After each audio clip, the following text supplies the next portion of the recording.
बिस्मिल्लाहिर्रहमानिर्रहीम। Today topic is conservation of biodiversity, जिसको हम कहते हैं बायोडाइवर्सिटी का तहफ़्फ़ुज़।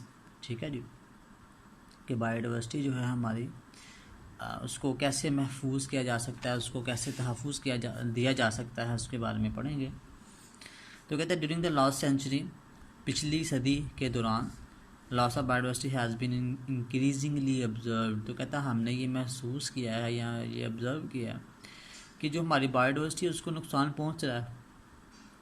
इन द मॉडर्न एरा, अगर हम जदीद ज़माने की बात करते हैं, ड्यू टू ह्यूमन एक्शंस, हमारे इंसानी सरगर्मियों की वजह से species and ecosystems are threatened.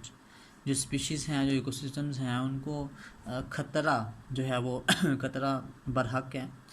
With destruction to an extent rarely seen in earth history, जो हमने अभी अपनी इस मौजूदा कह लें कि ज़मीन के तरीक़े में पहले कभी नहीं देखा। यानी अगर हम आज की बात करें तो आज के मौजूदा दौर में इंसानी सरगर्मियों की वजह से स्पीशीज़ और इकोसिस्टम को जो की बका को जितना ख़तरा है, मतलब जितना ज़मीन की पहले कभी नहीं इतना देखा गया। A species that no longer live in an ecosystem is called extinct in that ecosystem। कहता है ऐसी स्पीशीज जो किसी इकोसिस्टम में मौजूद ना हो, ऐसी स्पीशीज जो किसी इकोसिस्टम में मौजूद ना हो, उस इकोसिस्टम में वो क्या हो जाती है, क्या कहलाती है? नापैद स्पीशीज। लिखा हो ना, एक्सटिंक्ट क्या कहलाती है? नापैद, जो ख़त्म हो चुकी है। When species and ecosystem become extinct, the stability of ecosystem is harmed। कहता है जब किसी इकोसिस्टम की जो स्पीशी है वो नापैद हो जाती है तो इसके तवाज़ुन को नुकसान पहुंचता है। स्टेबिलिटी का मतलब क्या होता है? तवाज़ुन। ठीक है, उसको नुकसान पहुंचता है।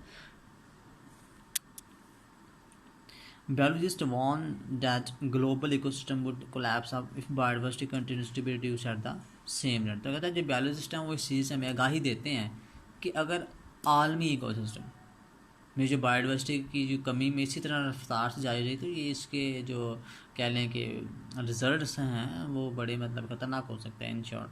ठीक है। उसके बाद कहता है कि many plants and animal species have been extinct. Pakistan में बड़े सारे पौधे और जो जानवरों की जो स्पीशीज़ हैं वो तकरीबन नापैद हो चुकी हैं, ख़त्म हो चुकी हैं। उनमें हमारे पास कुछ एग्जांपल्स हैं, जिनमें अगर एनिमल्स की बात करें तो उसमें सबसे पहले हमारे पास जो है वो शेर है। ठीक है, उसके बाद टाइगर है, उसके बाद एशियाई चीता है, उसके बाद जो इंडियन है, इंडियन एक सींग वाला गैंडा होता है। ठीक है, देखो ना, इंडियन वन हॉर्न्ड राइनोसॉरस, ये एक सींग वाला जो है वो गैंडा होता है। स्वाम्प हिरन, इसको स्वयं हिरन ही कहते हैं। उसके बाद इंडियन जंगली गधा होता है। ठीक है, इंडियन वाइल्ड इंडियन जंगली गधा होता है। इसके अलावा ये यहाँ पे हमारे पास काला हिरन, ठीक है, ये वाला जो ब्लैक बक है, और हंगूल। ठीक है, ये हंगूल है, ये जो ब्लैक बक है ना, इसको हम काला हिरन कहते हैं। तो ये that are the species of animals which have been extinct in Pakistan. देखिए पाकिस्तान से नापैद हो चुकी हैं। पाकिस्तान में आपको ये स्पीशी ऐसा कहीं खुले में नहीं मिलेगी, कहीं चिड़ियाघर में पड़ी हुआ तो एक अलग बात है। उसके बाद हमारे पास कुछ दो डेफिनेशंस हैं। कहते हैं the ecosystem of species called extinct when there is no doubt that the last stage of that species has been.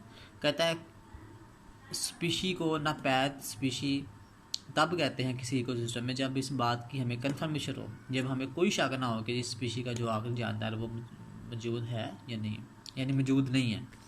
लेकिन अगर आपको ये बात कन्फर्म है कि स्पीशी का जो जानदार है वो इस इकोसिस्टम में मौजूद नहीं है, तो फिर हम कह सकते हैं कि दैट इज एक्सटिंक्ट, वो ख़त्म हो चुका है। एंडेंजर्ड स्पीशीज़ का endangered when is at risk of extinction near future. तो कहते हैं जब किसी स्पीशी के मुस्तकबिल करीब में, ठीक है, जब किसी स्पीशी के मुस्तकबिल करीब में ना पैदा हो जाने का खतरा हो तो ऐसी स्पीशी को आप ऐसी स्पीशी को जो है हम एंडेंजर स्पीशी कहते हैं। जब ये खतरा लाक हो जाए कि ये स्पीशी आने वाले वक्त में ख़त्म होने वाली है तो इसको हम एंडेंजर स्पीशी कहते हैं। उसके बाद है impact of human being on biodiversity. Biodiversity पर इंसान का क्या असर है। कहता है तकरीबन 10,000 साल पहले जब दुनिया की आबादी सिर्फ तकरीबन 5 मिलियन थी, यानी 50 लाख इंसान जब रहते थे पहले, with advancement in agriculture industry, कहता है कि हमारी ज़राअत और हमारी सनत में तरक्की के साथ ही, इसमें बेहतरी के साथ ही human population began to grow, तो इंसानी जो आबादी है वो बड़ी स्पीड के साथ बढ़ना शुरू हुई। और अगर हम आज की बात करें तो तकरीबन 700 मिलियन लोग, ठीक है, कितने 700 मिलियन लोग इस दुनिया पे रह रहे हैं। उसके बाद कहता है कि इस 700 मिलियन इंसानों के रहने के लिए, जो इनकी ज़िंदगी की बेहतरी के लिए हम क्या कर रहे हैं, वी पोजिंग सीरियस टू और सर्वाइवल। अब हम अपनी बायोडाइवर्सिटी के तहफ़्फ़ुज़ या इसके सर्वाइव के लिए नुकसान पैदा कर रहे हैं। किस तरह से? हैबिटेट लॉस, मस्कन जो है, हैबिटेट लॉस की बात कर रहा हूँ। हैबिटेट लॉस क्या होता है? मस्कन की तबाही।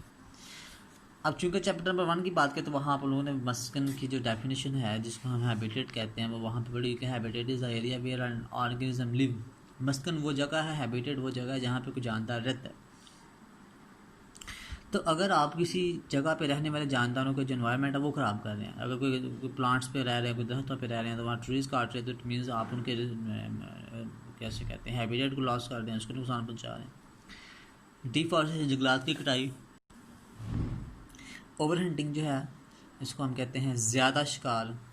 इंट्रोडक्शन और मोला स्पीशी, किसी स्पीशीज़ का मुतारफ़ करवाया जाना, तो यहाँ निकाला जाना, ठीक है। अगर किसी जगह पे जहाँ पे कबूतर रहना है तो वहाँ पे हमला आके बिल्लियाँ छोड़ दें, तो फिर तो वो वहाँ पे तो सर्वाइवल नहीं हो सकेगी। इट मीन्स एक जगह पे ऑलरेडी स्पीशी रह रही हैं, वहाँ पे ला के आप और स्पीशी छोड़ रहे हैं। तो ये हो गया introduction. Pollution and climate change are the major cause of, तो कहता है आबोहवा जो होती है, इसलिए आबोहवा, और इसके अलावा उसमें कुछ चेंजिंग आती है, कोई तब्दीली आती है, तो ये हमारे पास बड़ी वजूहत है इसकी स्पीशीज़ के नापैद होने की, ठीक है जी। तो इसमें ये चीज़ ज़रूर चेक करनी है कि स्पीशीज जो इंट्रोडक्शन में 39% इन्वॉल्व है, हंटिंग 23% करती है, इसके अलावा टू और जो हैबिटेट लॉस है वो तकरीबन 36% है। ये एज अ कहने के इसको ऑब्जेक्टिव के तौर पे इसको क्लियर रखना है। इसमें ये दो डेफिनेशन हमारे पास, ये है इसकी एक्सटिंक्ट स्पीशी की, ठीक है, और यह दैट इज़ एंडेंजर्ड स्पीशी की है। इसके अलावा ये हमारे पास एग्जांपल्स हैं जिसमें उसमें बात की गई है extinct species, extinct animals in Pakistan. इसको कम्प्लीटली तैयार करना।